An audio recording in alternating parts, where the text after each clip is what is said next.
믿음이란 무엇인가?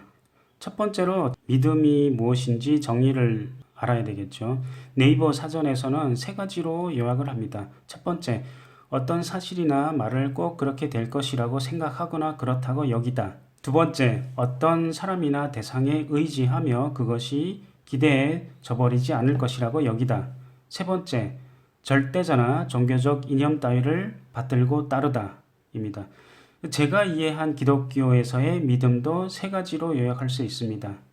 첫 번째로 믿음이라는 것은 신이 존재하는지 안 하는지를 받아들이는 선택하는 행위를 믿음이라고 합니다. 그런데 이 정의는 하나님이나 천사들은 가질 수 없는 믿음이 되겠습니다. 신이나 천사들이나 사탄의 무리들은 신이 존재하는 사실을 알기에 이런 선택은 불가능하죠. 많은 기독교인들이 하나님이 존재함을 믿습니다 라는 말은 이 정의에서 나온 개념이라고 생각합니다. 인간들은 신의 존재를 100% 증명이나 증거가 없기 때문에 선택하라고 강요당합니다. 100% 증명이나 증거가 있다고 주장하는 사람들은 그렇게 믿을 뿐이죠. 100%라는 것은 신이나 천사들이 가지고 있는 정도의 지식을 의미하는데 인간들은 그런 지식을 신에게서 받은 적이 없죠. 나중에 한 주제로 다루겠지만 기적이나 예언이나 기도 등 간에 증명된 적이 없지만 이런 것들이 있다고 기독교인들은 믿을 뿐입니다. 신이 존재한다는 상황이 사실이라면 기적이나 예언이나 기도를 통해서 간접적으로 증명이 되어야 하지만 이런 기적이나 예언이나 기도가 이루어졌다는 것은 교단들의 주장일 뿐입니다.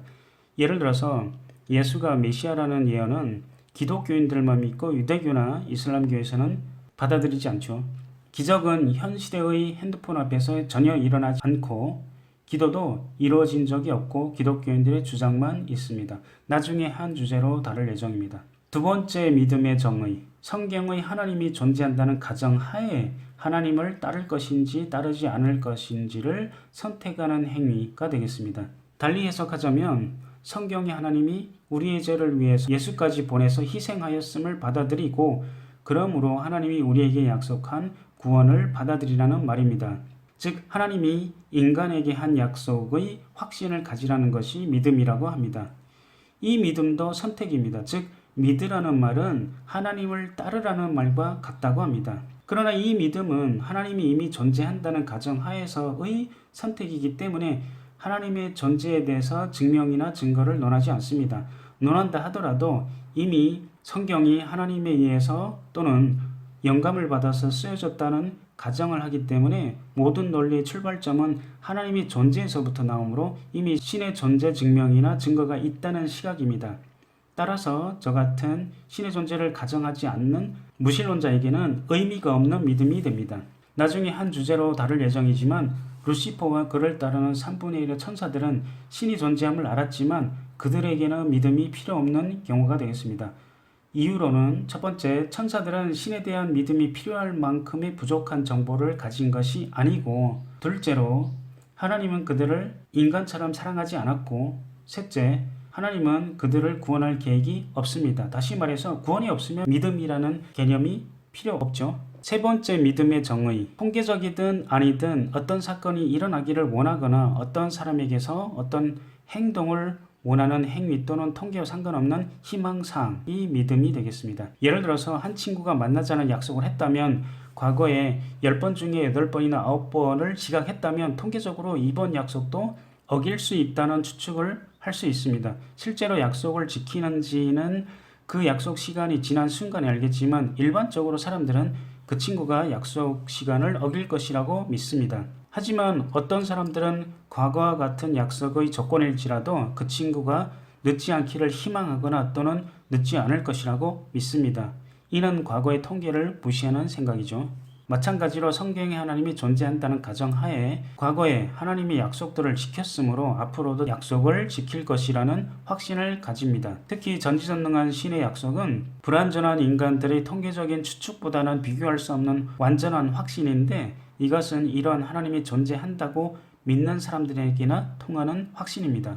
100% 일어날 사건에 대해서는 믿음이라는 개념이 필요 없습니다. 하나님이 스스로에 대한 믿음이 필요 없는 것처럼 말입니다. 그러면 왜 믿음이 필요하냐면 성경의 하나님이 실제로 존재하는지가 100% 확실하지 않기 때문입니다. 그리고 하나님을 따르지 않으면 지옥에 가기 때문에 지옥이 아닌 천국을 가겠다는 희망사항이 믿음인 것입니다. 즉 희망사항은 통계적 추측이나 사실과는 전혀 다를 수 있습니다. 자, 그러면은 이 믿음이 필요한 이유가 무엇인지 생각해 보았습니다. 미래에 대한 불확실성 때문에 발생하지 않을까 생각합니다. 미래를 100% 확신할 수 있다면 믿음은 필요 없는 개념이고 대신에 지식으로 대처합니다. 하나님은 전지함으로 미래에 대한 믿음이 필요 없죠.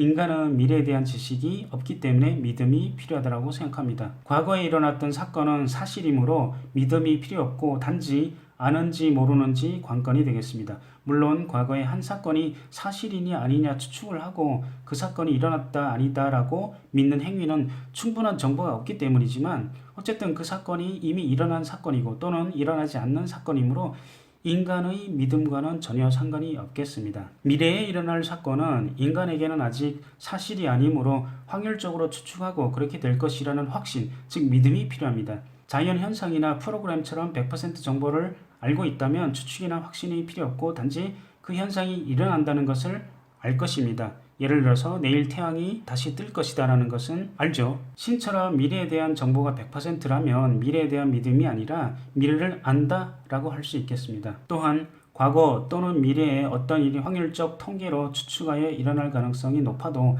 인간의 욕구에 의하여 그 어떤 일이 일어나지 않기를 바라는 희망이 있을 수도 있습니다. 인간은 희망을 원하므로 그 어떤 일의 발생 사실과 상관없이 원하는 대로 믿는 경향이 있다고 생각합니다. 예를 들어서 과거에 남편이 다른 많은 여자들과 불륜을 저질렀지만 아내는 남편을 사랑하기에 그리고 행복하게 살고 싶고 앞으로 자기만을 사랑해 주기를 원하기에 남편이 미래에는 불륜을 저지르지 않을 것이라고 믿고 싶어하고 또 그렇게 믿는 경우가 있습니다. 그 남편은 나중에 또 불륜을 저질렀지만 아내는 계속하여 남편이 다시 불륜을 저지르지 않을 것이라고 믿는다고 합니다. 이 경우는 사실과 상관없이 희망을 바라고 사실과 반대되는 사건을 믿는 것입니다. 마찬가지로 신을 믿는 이유가 사후에 계속해서 살아있기를 희망하기 때문에 신이 약속한 천국을 믿고 신을 믿습니다. 그리고 지옥이라는 끔찍한 형벌을 받기 싫기에 천국이라는 희망을 믿는 것입니다. 이 믿음은 신이 존재하는지의 사실 여부와 관계없이 희망에서 오는 믿음일 수 있습니다. 만약에 이 지구에서의 삶이 끝이고 사후 세계가 없다라고 생각하면 신의 존재를 믿을 이유가 없습니다. 아니면 단지 지구에서의 편안한 삶을 위해서 신의 존재를 믿을 수도 있는데 이것도 희망이 되겠습니다. 그러면 이러한 믿음은 인간의 욕심이 아닐까요? 그러니까 내가 지구에서 행복하게 살기 위해서 그리고 사후에도 지옥에서 고통 속에 사는 것이 아니라 천국에서 행복하게 살기 위해서 신의 존재를 믿는다면 인간의 욕심이라고 생각합니다. 남에게 피해주는 행위가 아니므로 욕심이 나쁘다는 것은 아닙니다. 단지 사실과 상관없다는 말입니다. 그러면 꼬리를 무는 질문이 천국에서 영원히 행복하게 살아서 무엇을 원하는가? 즉 영원한 행복의 목적이 무엇인가? 입니다. 이런 질문에 어떤 기독교인들은 그것이 궁극적인 목적이라고 말합니다. 이 말은 반대로 인간은 영원히 달성할 수 없는 목표라는 말입니다. 왜냐하면 영원히 행복하게 살아야 하니까. 이 논리는 말장난처럼 들릴 수도 있겠습니다. 어떤 기독교인들은 이 질문에 그것은 그때 가봐야 한다 또는 하나님의 뜻을 뭔지 티끌만도 못한 인간이 어떻게 이해할 수 있겠는가라고 반문합니다. 즉 모른다라는 말이죠. 부정적으로 말하자면 논리적 오류가 있습니다. 질문 자체가 말이 안 되거나 오류를 유도하는 질문일 수도 있겠습니다. 기독교인들은 이 질문을 하나님에게 기도로 물어볼 수 있겠지만 제가 요청해 보았으나 기도하여 물어보는 사람은 없었습니다. 또 다른 믿음의 정의인 신을 믿는다가 신의 존재는 이미 알고 신을 따른다는 의미로 해석해도 믿음은 욕심이라고 생각합니다. 즉 천국과 지옥이 확실하게 존재한다고 하더라도 천국에 가기 위해 신을 따르는 행위는 인간의 욕심이라고 생각합니다. 어떤 기독교인은 신을 따르는 이유는 단지 천국이 목적이 아니라 신과 함께 있기를 원하고 그곳이 천국이기에 가고 싶다라는 것이라고 답했습니다. 그런데 이 이유도 따지자면 왜 신과 함께 있기를 원하는가라는 욕심이라는 단어가 생각납니다. 그 기독교인은 하나님이 인간이 하나님과 함께 사랑하라고 창조했다고 했는데 그러면 인간이 사랑하도록 프로그램되어 창조되었다는 논리이므로 사랑이 인간이 원해서 하는 행위가 아니라는 말입니다. 다시 말해서 사랑을 원하도록 프로그램되었다는 말입니다. 말장난 같나요? 정리하자면 인간은 어떤 목적을 가지고 사랑을 원하는 것이 아니라 아무 목적 없이 사랑을 원하도록 프로그램 되었다는 말입니다. 아니라면 하나님과 사랑을 하고 싶은 이유가 무엇인가요? 신과 사랑을 하지 않으면 불행해진다면 이것은 프로그램 됐다고 말할 수 있습니다. 그러니까 궁극적으로 사랑을 원하는 이유가 무엇인가에 기독교인들은 답을 해야 합니다. 마찬가지로 신도 인간들과 사랑을 나누기를 원한다면 신의 목적이 무엇인지 물어보고 싶습니다. 신도 스스로 프로그램 되었나요? 아니면 또 다른 목적이 있나요? 아무튼 신과 함께 있기를 원해서 또는 신과 사랑을 나누기 위해서 신을 믿고 따르는 것이 욕심이 아니라면 그 목적이 무엇인지 생각해 보기를 권합니다. 물론 저도 한 이기적인 인간으로서 고통을 싫어하고 행복하게 살기를 원합니다. 왜 고통을 싫어하고 행복하게 살기를 원하는지는 아주 조금 이해하지만 종교적으로나 철학적으로는 이해하지 못했습니다. 그런 삶을 하나님이 보장해 준다면 따를 것이지만 그런 신이 존재한다는 증명이나 증거가 선행되어야 합니다. 만약에 제가 죽어서 하나님 앞에서 심판을 받는 순간이라면 이렇게 말하겠습니다. 이제 하나님이 존재하는 것을 알았습니다. 당신을 믿을 필요가 없이 지식으로 알게 되었습니다. 그리고 당신이 선하다는 것을 알게 되었습니다. 저는 당신을 따를 것입니다. 당신이 나를 사랑한다면 또는 사랑했다면 더 이상의 기회는 없다고 이해시켜 주지 말고 천국으로 보내주세요. 만약에 지옥으로 보냈다면 그곳에서 당신을 영원히 저주할 것입니다. 당신이 듣든 말든 당신은 전능함으로 제가 저주하는 것을 알 것입니다. 제가 지구에 있을 때 당신의 존재를 선택하여 부정한 것이 아니라 당신이 존재하지 않는다고 논리적으로 생각했던 것 뿐입니다.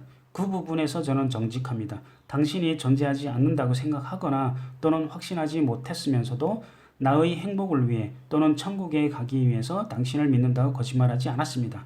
당신은 제가 이 부분에 대해서 정직하다는 것을 압니다. 무지몽매하게 창조되어서 당신이 존재하는 것을 몰랐던 지난날의 일은 제 잘못이 아니고 특히 지금은 당신의 존재는 물론이거니와 저의 자유의지대로 당신을 따르기로 선택하였으므로 천국에 가기를 선택합니다. 자, 이제 당신의 자유의지대로 무지몽매하고 이기적이고 우주에 티끌만도 못한 그렇지만 사랑하는 저를 어디로 보낼 것입니까?